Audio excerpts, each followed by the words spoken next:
네, 안녕하세요. 간만에 나스닥이 어제 반등을 성공했는데요. 그럼에도 불구하고 지금 미국의 아래 공포, R은 리세션을 의미하는 거죠. 리세션의 공포가 점점 커지고 있다. 이런 거에 대해서 미국 투자은행들이 경고에 나서고 있습니다. 제가 뒤에 말씀드렸지만 미국 투자은행뿐만 아니라 엘 에리언이나 아니면 에드 야데니 같은 경제 전문가들도 리세션의 확률을 올리고 있는데요. 그럼에도 불구하고 어제 탐리죠. 스타 애널리스트 탐리가 또 TV에 나와서 이번에는 봄에 3월부터 5월 사이에 강력한 미국 시장 랠리가 있을 수 있다 이렇게 긍정론을 다시 한번 설파를 했습니다. 이거에 대해서 한번 자세히 알아보는 시간을 또 가질 건데요. 어제 S&P 500 지수가 1.1% 상승을 했고요. 나스닥 1.46%. 처음에는 좀 불안정한 모습을 보이다가 장 막판으로 갈수록 그 긍정적인 관세 소식이 나오면서 상승폭을 확대를 했는데요. 긍정적인 모습은 그런 거였죠. 어제 미국의 폭스 뉴스에 미국 하워드 러트닉이라는 미국 상무부 장관인데요. 이분이 나와서 이제 미국이 캐나다와 멕시코와의 관세 어떤 그런 25% 부과안을 어느 정도 이제 잠정안이었는데 그거에 대해서 좀 긍정적인 뉴스가 나올 수 있다 이렇게 뉴스에서 얘기를 했어요. 이게 되게 중요한 관세에 대한 정책인데 이게 방송사에 나와서 이렇게 운을 띄워놓는 거 보면 미국이 참 재밌는 나라인 걸 알 수 있고요. 동시에 이제 미국 자동차 업체에 대해서는 관세를 한 달간 유예해준다는 긍정적인 소식이 나오면서 이게 어제 S&P 500과 나스닥 이런 지수들이 급 반등하는 모습을 보였습니다.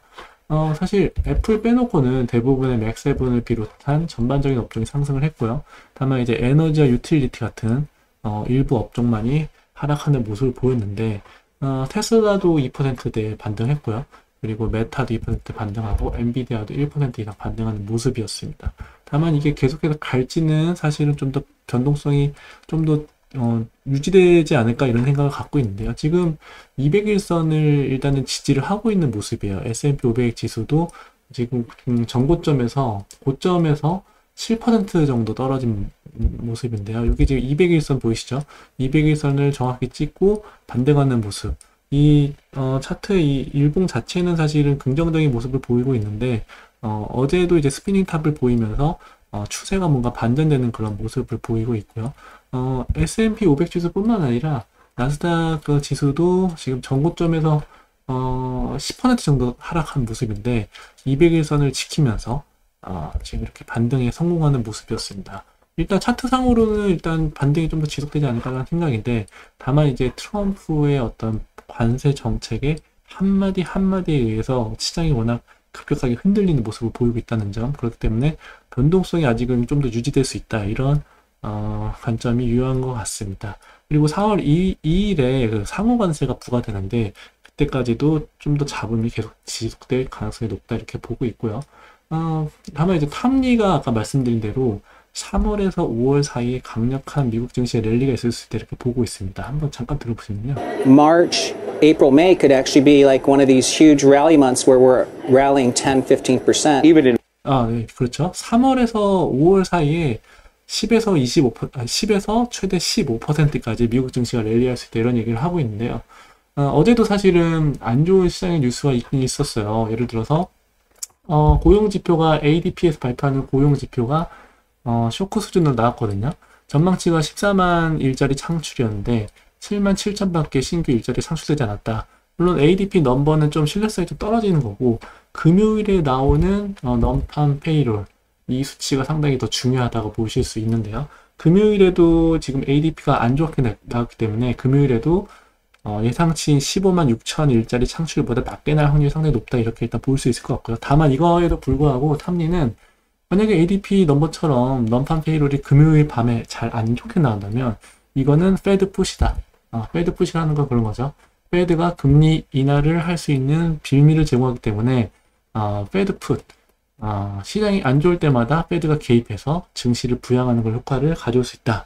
그리고 또 주가가 3월에서 5월 사이에 좋게 갈 수 있다고 보는 이유는 트럼프 풋이죠. 트럼프 풋. 트럼프가 시장이 빠질 때마다 마치 풋 옵션을 사서 시장의 하락에 대비하는 것처럼 트럼프가 시장의 하락에 뭔가 완충 장치를 마련해 줄 수 있다. 지금도 사실은 어저께도 10%가량 나스닥이 하락한 상황에서 트럼프와 미국 상무부 장관이 언론을 통해서 이런 얘기를 한 거죠.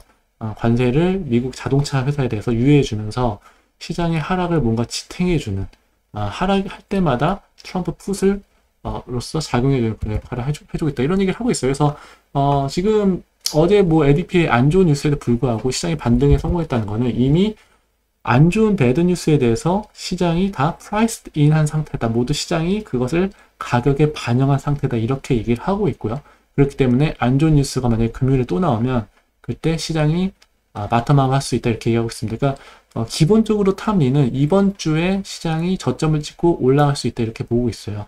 이번 주 어느 시점인지는 모르는 거죠. 어제가 됐을 수도 있고 아니면 금요일이 시장의 바닥일 때 이렇게 얘기를 하고 있고 3월에서 5월 사이에 15%까지 상승할 수 있다. 물론 탐리는 워낙 강세로운 차이기 때문에 100% 믿을 수는 없지만 뭐 참고는 할 수 있겠죠.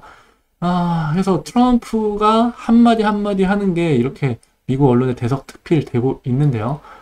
지금 뭐 사실은 아까 처음에 말씀드렸듯이 지금 미국 투자은행이나 대부분의 이제 리서치 이코노미스트는 리세션에 대한 전망을 뭐 너도 나도 할 것 없이 다 올리고 있어요. 엘 에리언도 어제 이제 블룸버그 TV에 나와서 리세션 리스크가 과거 한 10% 정도를 봤었는데 연초까지는 근데 이 리세션 리스크가 이제 한 30% 정도까지는 올라갔다라고 보는 거죠. 이게 물론 베이스 케이스 기본적인 시나리오는 아닙니다. 다만 리세션의 리스크라는 것은 관세가 지금 트럼프가 공언하는 것처럼 계속해서 부과된다면 리세션 리스크가 30%까지 급격하게 높아질 수 있다 이렇게 보는 거고요. 다만 이제 대부분의 사람들이 그런 거죠. 시장이 어저께 올랐던 이유는 이거 다 블러핑이라는 거예요. 이게 그냥 공갈탄이라는 거죠.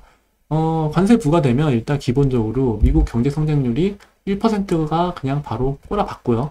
미국이 꼬라박으면 어떻게 되냐? 다른 뭐 멕시코나 캐나다 같은 경우는 바로 마이너스 성장을 기록하게 될 거예요. 그렇다면은 이거 거의 자살골이죠. 모두가 죽는 자살골인데 미국이 과연 할 거냐 이런 거죠. 안 하고 그냥 적당히 하는 신용만 하다 끝낼 거다. 그 관세 부과의 정도 아니면 관세 부과의 기간 같은 게 좀 시장이 전망할 때는 되게 단기간으로 본다는 거고요. 엘 에리언이나 이런 투자은행이 하는 말은 진짜로 이게 뻥이 아니고 계속 지속된다면 이거는 거의 전 세계가 다 같이 골로 가는 거죠. 전 세계 경제가 미국이 기침 한번 하면 다른 나라들은 솔직히 뭐 몸살 난다고 하잖아요. 우리나라를 포함해서.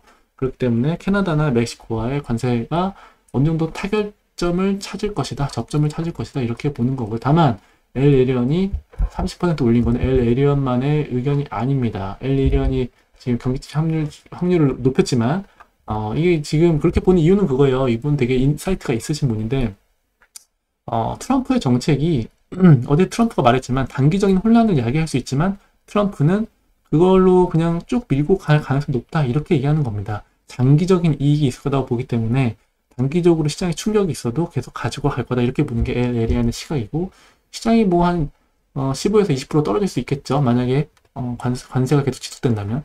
근데 사실은 이렇게 보는 사람이 되게 많아요. 지금 에드 야데니 교수 같은 사람도 어제도 이제 TV에 나와서 얘기했는데 지금 경기 침체 가능성을 한 30% 정도로 올렸습니다. 에드 야데니도 엘 에리안과 똑같은데 근데 결국에는 이게 하반기로 갈수록 에드 야데니는 관세의 어떤 그런 타결점을 찾을 거고 그리고 하반기에는 쭉 올라서 결국에는 기업 실적이 중요한 상황이 될 거다. 7천까지 갈 거다. 이렇게 보고 있습니다. 저는 사실 엘 에리안보다는 에드 야데니의 시장에 대한 뷰를 좀 더 존중을 하는데요. 이것도 그렇고 좀 급진적인 탐리의 의견도 믿을만 할 수는 있을 것 같아요. 왜냐하면은 3월에서 5월이라 했는데 언제가 될지 모르잖아요. 그렇기 때문에 3월까지 좀 삐끄덕 거다가 4월 갈 수도 있고 다만 그 시점을 정확히는 모르기 때문에 좀 신중하게 분할 매수한 전략이 계속 유효하지 않을까라는 생각을 하고 있고요. 어제는 올랐지만 또 트럼프가 한마디 하면 또 언제 또 꼬꾸라질 수 있겠죠. 그래서 왔다 갔다 하다가 4월, 5월에 갈수록 한번 이렇게 급격한 반등을 할 수 있는 계기가 되지 않을까라고 탐리가 전망을 하고 있는 것 같습니다. 그래서 이런저런 시각을 살펴봤는데요. 사실 금요일에 나오는 실업률 그리고 non-farm payroll 신규 고용 창출 지표 이게 상당히 중요하다 이렇게 말씀드릴 수 있을 것 같고요. 다만 탐리가 얘기하는 것처럼 과연 배드 뉴스가 오히려 페드 풋과 트럼프 풋을 강화시켜서 주가에 반등의 계기가 될지 이거는 앞으로 더 살펴보시면 좋을 것 같습니다. 오늘도 이렇게 경제 전문가들의 얘기를 한번 가져와 봤고요. 앞으로도 좋은 전망이나 뉴스가 있으면 소개시켜 드리도록 할 테니까 많은 좋아요와 구독 그리고 댓글 많이 달아주시면 좋을 것 같아요. 다음에 또 찾아뵙겠습니다. 감사합니다.